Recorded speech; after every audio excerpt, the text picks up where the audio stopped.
All right, next up we have remedies for a black eye. For a black eye. So a couple of steps here. Number one, immediately after the eye has been struck, apply a cloth wet with water. Seems simple enough. But then it says, do not put on leeches. After that, an application of brandy is another good remedy. And finally, the application of raw beef is another very superior means for removing the discoloration. Well, listen, I will agree with this. The application of brandy is a good remedy for most things I have found Tough day in my life. Including a black eye. Including a You've black been in a eye. fight. I mean, like... Yeah, so that's pretty on point, I think. I'm reading from an old book printed in the 1920s. It's called Vitology. You Gen Xers might remember that Pearl Jam put out an album in 1994 called Vitology. That album cover was an exact copy of the cover of this book. These are my friends Allie and Damon. We're at my place in Cabbagetown near downtown Atlanta. When people write rules, people have done what they said not to do. Right. I don't know how many leeches have been put on in this village, but I do know that it was an important thing they should write down for sure. Right. I've never been close to leeches. I've looked at them on Google, and I'm like, I would never put it by my face. How do you even find a leech? How do you find a leech? You know what? That's a more important question. You're probably the guy who should get punched if you're in the That's right. That's how you got punched. You're trying to convince people to get some leeches, and they're like, "You're an idiot." This Vitology book I'm reading from is thick. It's like 1,000 pages. It was like a home medical advice book for back then, filled with all kinds of remedies, cures, and general life advice. Next up. All right, so this is a remedy for bleedings from the stomach or vomiting of blood. That's the category. Remedy, number one, the patient should be confined to the bed. Small pieces of ice should be swallowed. Not too bad. But then it says, we take a sharp turn here. Firm pressure should be made upon the anus with a napkin under the hand until all efforts to expel it cease. It sometimes happens that vomiting of blood takes the place of the menstrual flow. Allie, I'm going to let you take this one. Oh, man. There's so many. confused. There's so many things wrong with this. First of all, if you're vomiting blood, what does the other end have anything to do with it? I don't understand. This is a real friendship testament here. Friendship. Listen, if you're listening to this, do you have a friend that is close enough where you would give them 2 paper towels to apply pressure to your bloody anus? I don't have a friend. My wife is not close enough to me to a bloody anus. That's ground for divorce. That's it. That's true. You know, it was a good run. Let's split the kids up. Right. I found this book at an antique market in South Atlanta. And when I started reading it, I realized it had lots of ridiculous stuff in it. Allie and Damon are comics here in Atlanta, and I thought it'd be fun just to read some of these weird medical remedies and let them come and comment on them. All right, next up, diabetes, which in parentheses it says excessive flow of urine. So I don't know if that was like their definition of that. I don't know. Anyways, the description says this disease is indicated by excessive discharges of sweet urine of a pale yellowish or greenish yellow color. Sometimes the patient discovers that it is sweetish to the taste. Thoughts? Why are we tasting our urine? Why is that? You're like, you know what? That doesn't look like the right color. Let me see if it tastes. Give me a sip of that. Yeah. Sweet is how they described it originally. Yeah. Sweet urine. Sweet urine. You understand? All right, this next one, it's another image. So what we're looking at, it's a black and white illustration. We have 2 men. One of the men is wearing a suit. He's laying on a table in what looks like a doctor's office, a therapist's office. He's laying on his back. On top of him is another man. He is standing athwart him. His hands are out in a very victorious pose, and it looks like he's surfing on the man he's standing on. His right foot is on the man's abdomen. His left foot is just below the man's thighs. Those are thighs. Thighs, thank you. And the title is Suggestive Hypnotism. So we're looking at a scene of some kind of hypnosis, one man standing atop another. Thoughts? First of all, what is suggestive hypnotism? Let me take that a few directions. Point, yeah. This guy is wearing a 3-piece suit standing on top of another grown man. I'm like, what part of this is hypnotism? This guy looks calm and cool and collective lying down. Like, bro, if any grown man tried to stand on my body, I can't have it, okay? And he looks, you're right. That's how Damon and I are different. Oh, man. Looking at history's darkest and most depressing moments can wear you out. Yeah, I get that it's nothing compared to the people who had to live them, but still. Human history is filled with progress, but the sad, shocking, and dismal stories are the ones that stick with us. I have to admit, it's easier to look away. Still, we need to look at them and sit with them, every generation.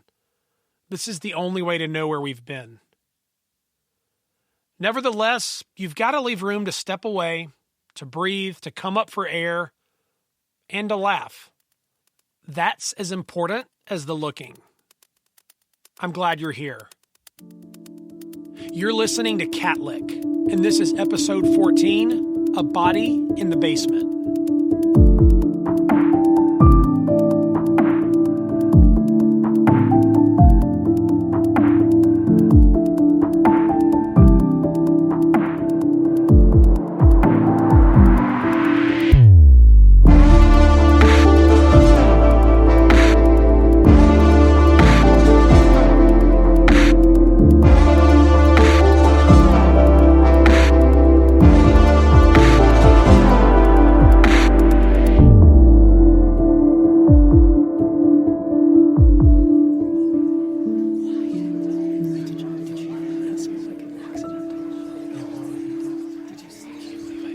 We ended our last episode in October of 1912.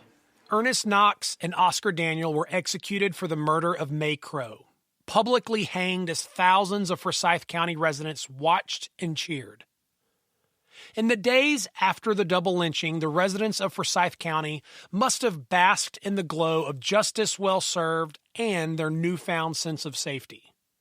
After all, by the end of October, May Crow's black attackers had been eliminated and the night raiders had left every black homestead empty. If the black community really was behind all this violence, then surely Forsyth County would be much safer now that they were all gone. Right? Just 4 days after the double hanging, this headline popped in the Atlanta Constitution, page 8. Assassins wound Forsyth farmer. The lead. D.W. Elliott, a wealthy farmer of Forsyth County, today lies at the point of death with his skull crushed, having been assaulted by unknown persons late last night while returning from Gainesville. The assault occurred around 10 o'clock last night as Mr. Elliott was driving along a lonely section of the road in his buggy. The article lists the location of the attack as 7 miles north of Cumming. You know what else is 7 miles north of Cumming? The rural and obscure community of Oscarville. And you may remember who lived in Oscarville. May Crow. This guy, D.W. Elliott, was ambushed while traveling alone at night in the exact same area where May Crow was attacked. I can only imagine what went through the minds of the white residents of the county. I mean, you have to assume their instinct was to point the finger at the black fiends of Forsyth. But one major problem with that. There were no black fiends left in Forsyth County. There couldn't be, because there were no black people left in Forsyth County. For the second time in as many months, some homicidal maniac had emerged from the woods to attack and bludgeon to death some lone traveler on the dusty backroads of Oscarville. The lynchings, the night riders, the terror, all of it was designed to make Forsyth County safer, in theory. Yet here they were just days after that big dose of alleged justice had been served, and Forsyth County still has a killer on the loose. Go figure. After this attack on D.W. Elliott, things calmed down in Forsyth County, for a few months at least. Down in Atlanta, life went on as usual as fall turned to winter in late 1912. On Christmas Day, the Brunswick News reported that a woman named Maddie Carter was killed in Atlanta. The article noted that she was a young black washerwoman who'd been shot in the heart and then beaten with an axe. Her body was left on a vacant lot on Rogers Street in the neighborhood of Kirkwood. Because of its proximity to other similar murders, the article attributed her death to the Ripper, noting that, quote, "Jack the Ripper is on the warpath again," end quote.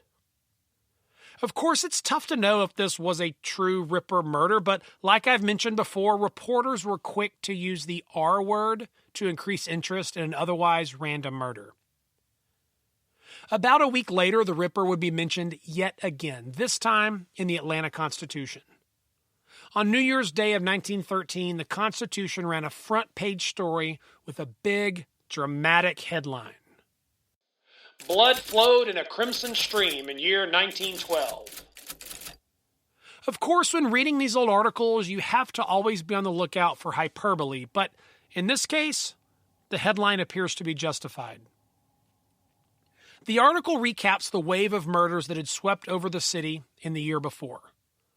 The article notes that 1912 had the most murders on record in Atlanta since the Civil War 47 years earlier. In 1912, there were 55 murders in the city, and the article notes that this was considerably more than even, quote, "the city of London with its millions of people," end quote. This is actually a fairly good point. In 1912, the population of Atlanta was only about 150,000. At the same time, London was a city of about 7 million. That means Atlanta had more murders than another city 50 times as big. What caused the uptick in violence in 1912? Well, historians usually point to the civic unrest caused by mass immigration and social inequality. But ultimately, they still aren't sure. What we are sure of is that by February of 1913, some wealthy white folks up in Forsyth County were ready to have their black laborers back. It had been 5 months since the black residents of Forsyth County had been driven away. In addition to this being a grave injustice and a human rights catastrophe, it also created a major labor shortage around the county. Crops rotted in the fields as farmers struggled to find anyone to harvest them. Local merchants raised their prices to cover increased labor costs. And the homes of Forsyth's wealthy white citizens, used to relying upon black labor, were plunged into disarray. One such home was that of John and Laura Hockenhull. John Hockenhull was a successful physician with an office in downtown Cumming. His wife, Laura, managed the affairs of their considerable estate. For years, they'd housed several black families on their property, specifically the Blakes, the Smiths, and the Grahams. In exchange for free rent and fair wages, these families kept the Hockenhull estate running smoothly. Well, in the fall of 1912, these 3 families fled Forsyth County just like all the others. Since then, the 3 cabins reserved for the Hockenhulls' hired help sat dark and abandoned. By February of 1913, Laura Hockenhull was exhausted and just fed up. So she began pressuring her husband to find the 3 black families and recruit them back to their cabins and back to their previous jobs as essential contributors to their family affairs. Dr. Hockenhull made a few calls and, sure enough, located all 3 families. They'd been living as refugees in a neighboring county. With the promise of bigger wages and a secure living situation, his pitch was a success. The Blakes, Smiths, and Grahams all agreed to return to their lives in Forsyth County. And days later, they quietly moved back into their cabins within the safe confines of the Hockenhull land. All was well, but not for long. Despite their efforts to be discreet, word had gotten around. Forsyth County had been breached. The new rules had been broken. And the powers that be, they weren't having it. In the wee morning hours of February the 19th, the sleeping residents of Cumming were jolted out of bed by the sound of a massive explosion in the distance. The Atlanta Constitution reported that the blast was so intense that it, quote, shook many buildings. Around 3 a.m., someone had snuck onto the Hockenhull property and planted dynamite under the floorboards of the 3 cabins housing the newly returned black families. 3 distinct explosions were heard for miles around. The Constitution reported that 2 of the cabins were badly damaged and 1 was almost completely leveled. We don't know the extent of the injuries of those sleeping inside, but we can assume it must have been awful. For all their positive intentions, the Hockenhull's plan backfired, horribly and violently. The message was clear. Forsyth County is a white county. Now, forever, and always. Loud and clear. For generations to come. And when I say generations here, I mean generations. Forsyth County's racial cleansing didn't just last a year. It didn't just last 5 years, not even 10 or 15. Oh no. As far as we can tell, Forsyth County was an all-white county for about 75 years. In the decades after the bombing of those 3 cabins, there were scattered reports of black residents attempting to move into or move back to Forsyth County, but they were met with violence almost every time. There were rumors of some families possibly living on the edge of the county in the 1930s, but for all intents and purposes, Forsyth County maintained their black people ban at least until the 1980s. It's unbelievable when you think about it. So, what changed in the 1980s? Well, buckle up for that story. For most of the 20th century, Forsyth County had existed as a quiet, rural enclave far north of the growing city of Atlanta. But by the 1980s, that began to change. When Atlanta began experiencing white flight in the 60s and 70s, the vast majority of those white people fleeing the city moved in the same direction, north. Buckhead, then Roswell, then Alpharetta, then Milton, and beyond. Atlanta's sprawl was and still is notorious. As the people moved north, infrastructure followed. Huge subdivisions and shopping malls were built. And, of course, roads. Atlanta's disastrous decision to underinvest in public transit spurred the endless construction of new roads, highways, and interstates. It's why traffic sucks so bad today. One of those highways built in the 70s and 80s was Georgia State Route 400. Today, we just call it Highway 400. Highway 400 runs northeast out of Atlanta, and if you drive it today, you eventually end up in the little town of Cumming. By the 1980s, Highway 400 was a key transit artery, offering a direct connection between Atlanta and Forsyth County. Forsyth County's shady past could hide no more. And so it was around 1987 when the rumblings of a protest began to shake. Not just a protest, but a march, scheduled for the 75th anniversary of the racial cleansing of 1912. They would call it the March for Brotherhood, and it was designed as a peaceful march, a symbolic event that would acknowledge the county's racist past and quietly but firmly advocate for change. In 1987, several of the legends of the civil rights movement were still alive and still living in Atlanta. Hosea Williams was one of them. Hosea Williams had stood side by side with John Lewis way back in 1965 as they marched across the now infamous Edmund Pettus Bridge in Selma, Alabama. When Hosea Williams signed on to the March for Brotherhood in 1987, it drew lots of attention from the media. He was just the person needed to help shine a spotlight on the sins of Forsyth County. January 17, 1987 was chosen as the day of the protest. On that frigid morning, Hosea Williams and his fellow protesters met at the King Center in Atlanta and boarded a bus. Within minutes, the bus was gliding north along the asphalt of Highway 400, bound for Forsyth County. After the 40-minute ride, the bus of protesters reached the edges of Cumming. They'd planned for some resistance, but they'd not expected this. As the bus lumbered onto Forsyth County pavement, it was met by a howling crowd, a mob, rather, of more than 2,500 white Forsyth Countyans.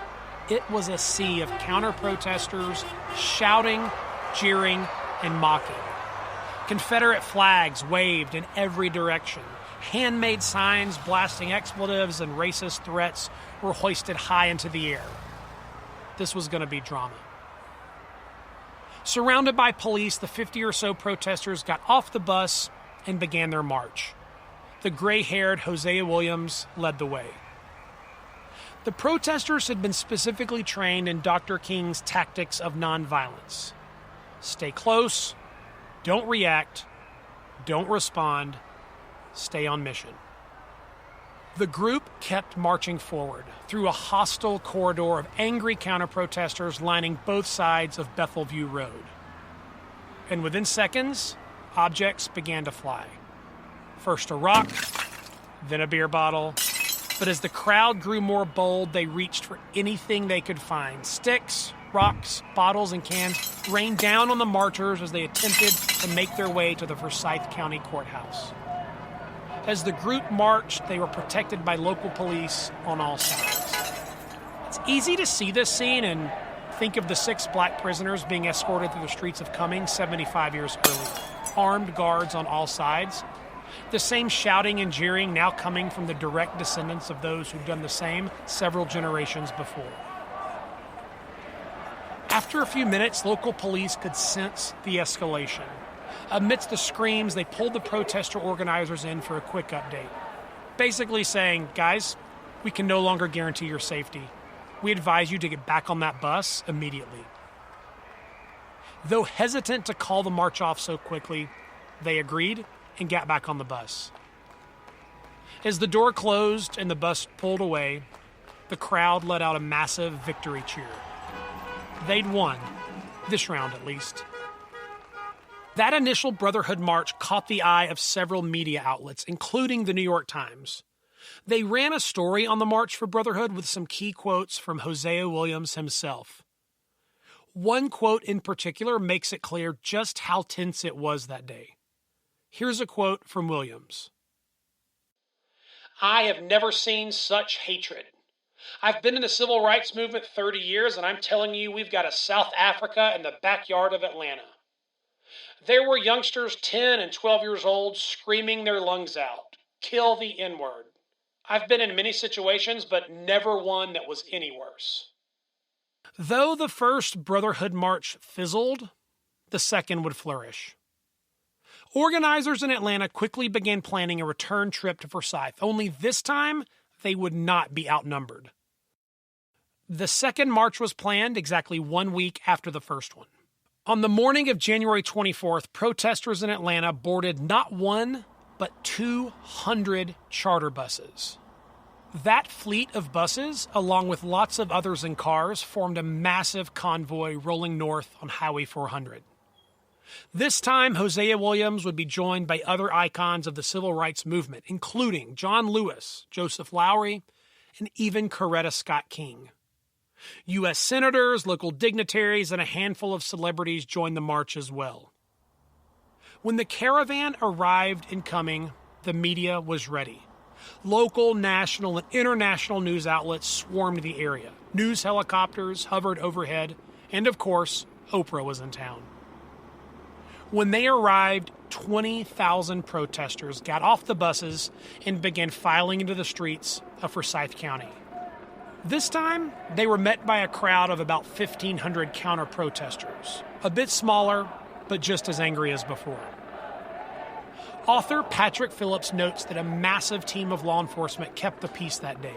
This included 350 state troopers, 185 agents with the Georgia Bureau of Investigation, and 2,000 soldiers with the Georgia National Guard. The second march, though tense, went off much more smoothly than the first. The massive deluge of protesters overwhelmed the racist chants and actions of the all-white counter-protesters. This time, the marchers ended on the steps of the Forsyth County Courthouse, where civil rights legend Joseph Lowery spoke, reminding the locals, quote, "We did not come to Forsyth County to scare you to death. We came to challenge you to live a life of decency," end quote. In the days after the Second Brotherhood March, there were several attempts to help Forsyth County address their racial issues. Demands were made, committees were formed, but within months, it all fizzled out. 3 years after the march, in 1990, the U.S. Census tallied exactly 14 black citizens living in Forsyth County. The countywide population that year was around 44,000. That's 14 out of 44,000. In the 90s, Forsyth County's population swelled with newcomers. Some moved for new economic opportunities, and others moved there to escape the crime, sprawl, or traffic of Atlanta. Either way, the 2000 census counted around 100,000 residents of Forsyth County, with 684 of them being African American. A considerable increase from 1990, but still only 0.7% of the county's total population. So, what is Forsyth County like today? Well, a lot has changed, but some hasn't. I've spent some time there in recent months on a quiet little mission to discover whether or not the county has owned up to its dark history. I'll talk a lot more about that in a later episode. Okay, let's get back to our story. Those 3 black families were driven out of their cabins in February of 1913. That would be month 26 of our story. Remember, Catlet covers 56 months of unbelievable events that happened in Atlanta. And we're looking at 4 big stories that happened within those 56 months. The first story was that of the Atlanta Ripper. The second was the racial purge of Forsyth County. And the third, well, it starts right now.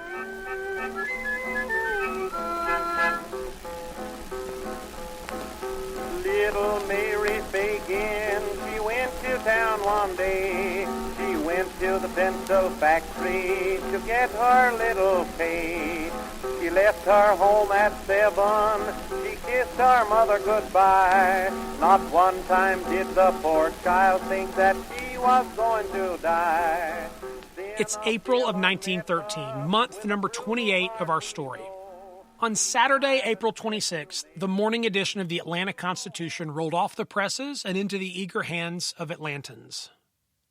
On this day in the South's grandest city, most were hoping for warm spring sun. However, no such luck. That day's weather prophecy called for overcast skies with a chance of rain. The big news that day on the front page was about Italian opera star Enrico Caruso performing at the Grand Opera House in downtown Atlanta. However, the other big news of the day was about the Confederate Memorial Day Parade, scheduled for that afternoon in downtown Atlanta.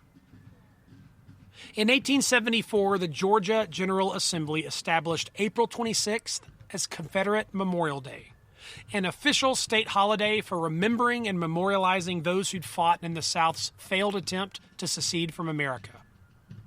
So by 1913, this well-established tradition had been around for about 39 years.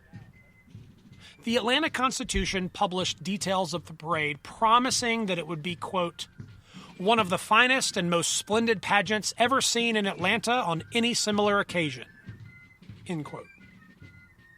The paper also posted the order of the parade lineup. It included platoons of mounted police, the Grand Marshal, the governor, the Boy Scouts, the Odd Fellows, the governor's horse guard, and finally the ever-revered veterans of the Confederacy, many of them now stooped over, gray-haired men in their geriatric years. The parade would begin at 2 p.m. and weave its way down Peachtree Street, Atlanta's famous thoroughfare of storefronts, stately mansions, and glitzy high-rises. That same morning, 13-year-old Mary Fagan was finalizing her plans to attend the Confederate Memorial Day Parade. Mary was 13 years old. She had fair skin and caught the eye of all the boys her age. She was very pretty. Mary Fagan lived northwest of downtown Atlanta in a small community called Bellwood. Now, Bellwood was not a fancy area. It was a working-class neighborhood home to lots of poor white families who'd moved to Atlanta in search of jobs. In 1899, Mary was born in Alabama, but her father died shortly before she was born. Struggling to support their family, Mary's mom moved the family to Georgia. After a brief stint in the town of Marietta, the family finally landed in Bellwood, just a bit northwest of downtown Atlanta. Mary's mom got remarried, and they were one of the countless families in Atlanta who'd relocated there from outlying rural farming communities. These families comprised the white working class of Atlanta, and it was these families that staffed the city's fast-growing factories in the early 1900s. Now, the whites of Atlanta's high society often looked down on these people, and it was during this era of American life when the term cracker was coined, a derogatory slur used to insult the South's lower-class whites. It could be said that Mary Fagan came from a family of crackers. After all, by the age of 13, she was already working her third job. Remember, in 1913, child labor was still legal and would be for a couple more decades. While it's tough now to imagine widespread acceptance of child labor, it wasn't back then. It was a normal part of life, though the rumblings of social change had already begun. You've heard me mention before the name Asa Candler. As the man who put Coca-Cola on the map, Candler is one of the legendary names in Atlanta business history. Asa Candler was known as a brilliant businessman, top-notch innovator, and progressive thinker. But even he supported the institution of child employment. He once said this: "The most beautiful sight that we see is the child at labor. As early as he may get at labor, the more beautiful, the more useful does his life get to be." Now, side note here, in the 1910s, there was a famous photographer named Lewis Hine who traveled around and took pictures of kids working in factories, fields, and mines. It's a fascinating, although heartbreaking era of American history. Vault subscribers, I've curated a collection of some of those photos, so be sure to check those out inside the vault. In 1913, Atlanta's many thriving industries were run by children, and Mary Fagan was one of them. Mary worked at the National Pencil Factory in downtown Atlanta. As the name implies, they manufactured pencils, hundreds of thousands of them every week. The company itself employed about 170 people, and most of them were young women like Mary. A typical work week for her would have been about 55 hours. Mary's specific role was operating a machine that attached the rubber eraser to the end of each pencil.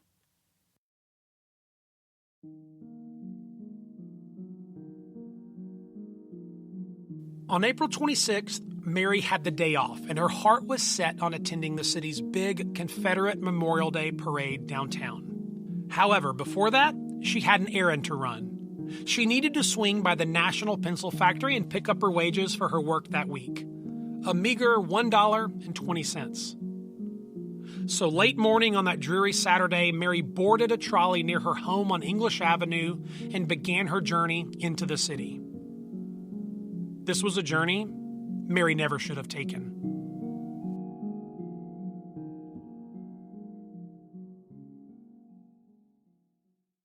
Later that night, in the wee morning hours of Sunday actually, a call came in to the Atlanta Police Department. On the other end of the line was a black man named Newt Lee. Newt Lee was the night watchman at the National Pencil Factory. Though manufacturing stopped during the night, his job was to keep an eye on things throughout the night, ensuring that the facility was safe from burglars and troublemakers. When an officer answered his call, Newt Lee spoke with a sense of urgency. Minutes later, a handful of Atlanta police officers, as well as a local reporter, sped off into the quiet and lonely streets of Atlanta. Around 3:30 a.m., the group arrived at the National Pencil Factory, a dark, 4-story stone and brick building towering over Atlanta's Forsyth Street. The streets were empty and mostly quiet, except for the sound of a buzzing street lamp. When they approached the front door, Newt Lee was waiting on them. He hurried them inside. Lee led the group through the darkened hallways of the building until they came to a wooden ladder that disappeared into a black hole leading to the building's basement. Newt Lee led the way, the first one down the ladder and into the building's underground chambers. One by one, each man followed. As they descended below street level, the temperature dropped. What the men discovered was a dank cavern, both surreal and primitive. It was cool and moist. Earthen walls framed a narrow corridor that spread out into thick blackness before them. The moisture in the air carried the commingling scents of wet soil, wood shavings, and graphite. Over the course of many years, much of the refuse from the pencil factory had been swept into grates, falling down into this rough basement area below. This urban grotto was also incredibly dark, illuminated by a single source of light, one flickering gas flame over in the corner. This was an eerie setting even for these seasoned investigators. With lantern in hand, Newt Lee led the men deeper into the underground corridor. They followed. But after a few seconds, he came to a stop. "There," he said, stretching his lantern in the direction of a small mound of disturbed earth. Dancing orange light illuminated the unmistakable outline of a human form, a girl, lying on her side. The men now realized just how serious this was. The body was still and lifeless. The face was marked with deep purple bruises, and there was a deep gash on the back of her head. As the men got closer to investigate, they found more clues. A cord tightly wrapped around her neck, pulled so tight it had cut into the flesh, leaving long, bloody striations. She'd been strangled to death. The girl's tongue hung out of her mouth, and her face was smeared black with soot. So much so that the men briefly debated whether she was a black girl or a white girl. Moments later, one of the officers discovered not one, but two handwritten notes next to Mary's body. And as the men investigated the scene further, a final horrible detail of this young girl's last moments came into view. Her dress had been pulled up above her waist, her undergarments had been ripped, and were smeared with blood. What was meant to be a fun spring day had turned into a fatal tragedy for young Mary Fagan. She never even made it to the parade that day. Instead, someone beat her, raped her, strangled her, and then dumped her body into the dark and dank basement of the National Pencil Factory. In those wee Sunday morning hours, those officers knew they were looking at an unusually wicked scene. However, they could never have imagined the drama to come. They could never have imagined the significance of that body in that basement. They didn't know it yet, but this was no ordinary murder, no ordinary tragedy. This was a tragedy that would captivate a state and a nation. This was a tragedy that would forever tear at the fabric of Southern history. And this was a tragedy that would change America forever. The rest of the story is coming. That's next time on Cat Lick.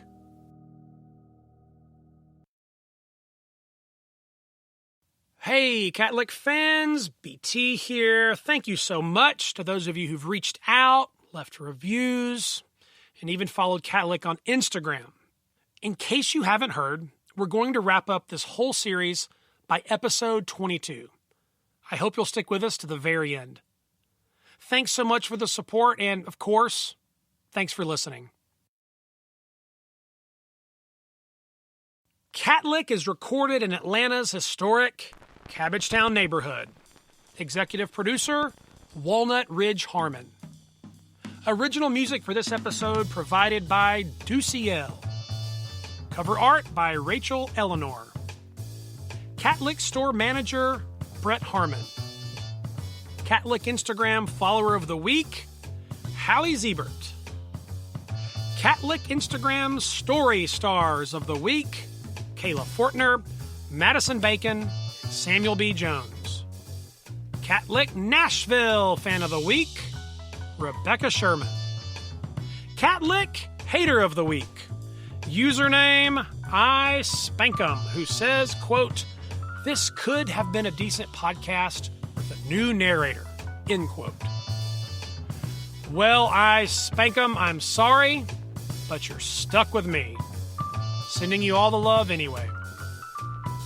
Special thanks to my research assistant, Jack Lindsay, and special thanks to my comic friends, Allie and Damon, who appeared at the beginning of this episode. Be sure to follow them on Instagram. That's at Allie Edge, ALLYEDGE,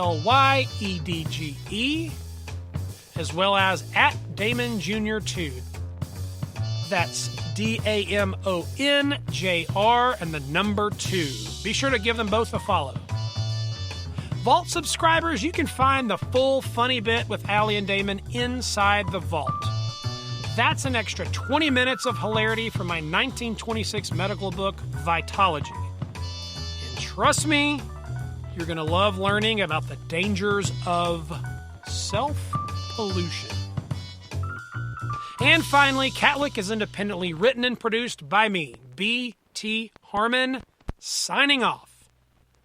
I'd like to remind you to save old buildings, build bike lanes, and vote for public transit. We'll see you in the next episode.